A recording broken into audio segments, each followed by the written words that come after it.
This is not a test. I repeat, this is not a test. This is an emergency broadcast. Zombies have taken over. Our ENC 1101 course. Hi, it's Professor Fulton once again, and we are looking at the division and analysis essay by James Parker, Our Zombies Ourselves. Hope it didn't scare anyone. Now, something to note, like Guillermo del Toro and Chuck Hogan's essay, this essay is also picking apart zombies in pop culture. And also to understand its resurgence with the popularity of, zombie movies in general. And the viral hit, The Walking Dead. Now, he starts out with a pretty good attention getter.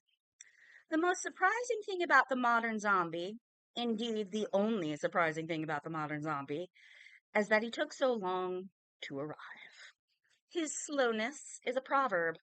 Of course, his museum-goer shuffle, his hospital plod, plus he's a wobbler. The shortest path between 2 points is seldom the one he takes. Nonetheless, given all that he had been going on, we might reasonably have expected the first modern zombies to start showing up around 1919.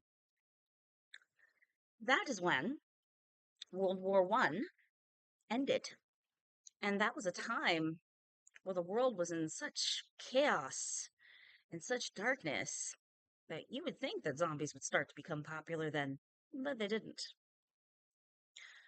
20th century man was already moaning and scratching his head, shambling along with bits falling off of him, desensitized, industrialized, hollowed out, metaphysically evacuated. A crowd flowed over London Bridge. So many. He quotes a line from T.S. Eliot's epic poem, The Wasteland, 1922, right there. A viral undeadness. It would have gone down rather well at that point. So he starts out by wondering why it took zombies so long to gain popularity. And he's playing on the fact that zombies typically do not move very fast. So he's got a good sense of humor, this one. And that's a good question. Why did zombies take so long to become popular? Well, let's look at the moment they did. It wasn't until 1968, at the dawning of the age of Aquarius, as he calls it, that zombies jumped into pop culture popularity. It was with George A. Romero's Night of the Living Dead. He then describes the opening of Romero's movie, which we are actually going to watch in class, so that's going to be fun. And he says after that point, the zombies never stopped coming. After fertile decades bumbling in the gore/horror sub-basement, he veered towards the mainstream in the early 2000s and currently enjoys a cultural profile unmatched by his fancy pants cousin, the vampire.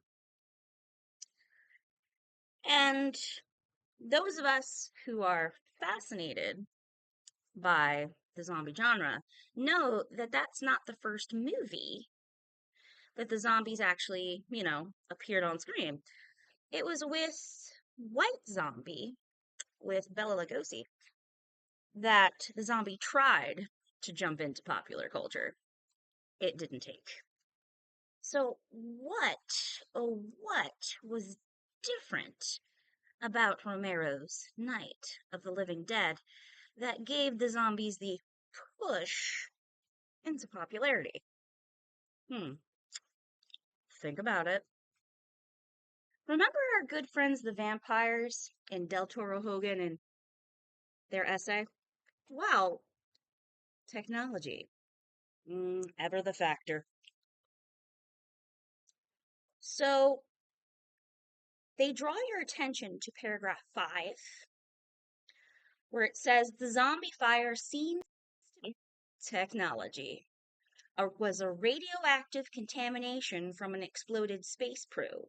Zombiedom runs amok, moving virally through the population. Ha!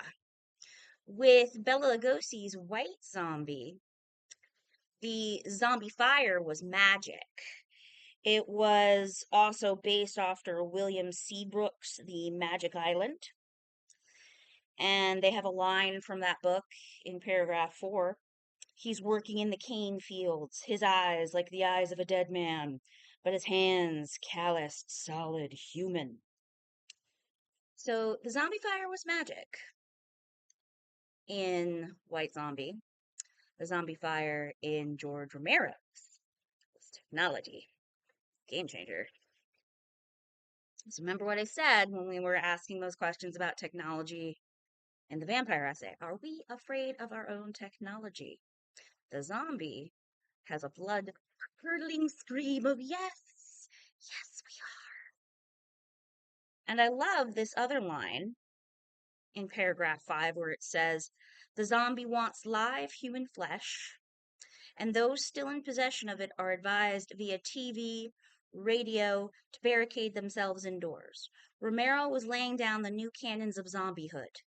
The wobbliness of the zombie, the terrible mobility of the virus, the pockets of survival, the squall of information as the grid collapses.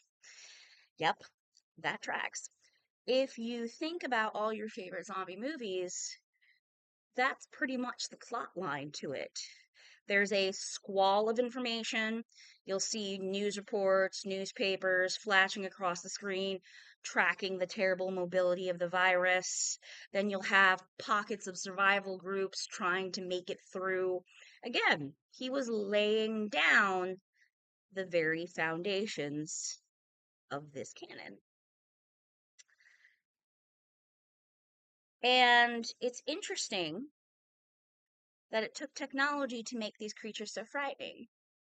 Because if you think about all the other famous zombie IP out there, like, our good friends at the Umbrella Corporation and that particular series, again, science gone wrong. It was a virus we made and failed. Same thing in the 28 Days Later series. Again, somebody let out those monkeys and the virus spread. Again, those viruses were man-made. It is our technology failing. Are we afraid of what we can do? Thoughts to ponder, guys. Thoughts to ponder. So it's interesting when technology and monsters team up, very similar to what we spoke about in Del Toro and Hogan's essay. They become extra frightening. What I love is they get very philosophical in paragraph 6. Much can be made of him because he makes so little of himself.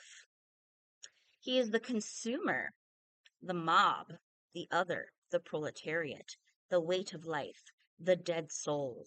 He is too many emails in your inbox, a kind of cosmic spam.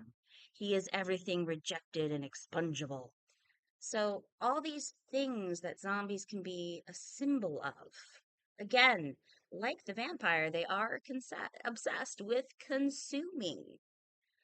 Could it be that we are afraid of our own consumerism? Perhaps. It's an interesting connection between our monster friends, besides that technology link. Another thing, although it may not be as pretty, zombies do cheat death. Granted, it's not as pretty. But again, coming back to that immortality factor and our fears and issues and hang-ups with death. Starting to see some links across these monsters, are we? Good. Now it's interesting. Zombies started out slow, but then 28 Days Later, speaking of, and also Zack Snyder's remake Dawn of the Dead in the 2000s sparked Fast Zombie. That sucker was booking it. And then the virus too spread up. What used to take hours upon days for someone to turn into a zombie, one bite, 15 seconds later, you're off and being a zombie and eating other people. They point this out in paragraph 7, by the way, worth underlining. Now, The Walking Dead, when it first arrived in the television series, some people say it got so popular because it went back to the classics. It went back to Romero's, you know, foundation. The slow zombie, the pockets of survival groups, the squall of information before the grid went down. Again, it's like they went back to the beginning, and that's why some people say they're so popular, and there's so many spin-offs of that show today.